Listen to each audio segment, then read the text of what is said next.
You ask Tiger to solve. This deals with linear equations with one unknown. The final result is m equals -5/7. Let's solve it step by step. Simplify the expression. Group like terms.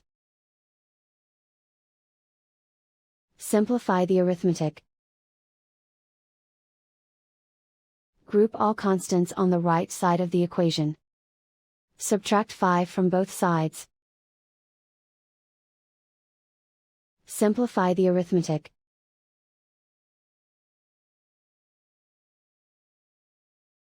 Isolate the m. Divide both sides by 7. Simplify the fraction. And so the final result is m equals -5/7.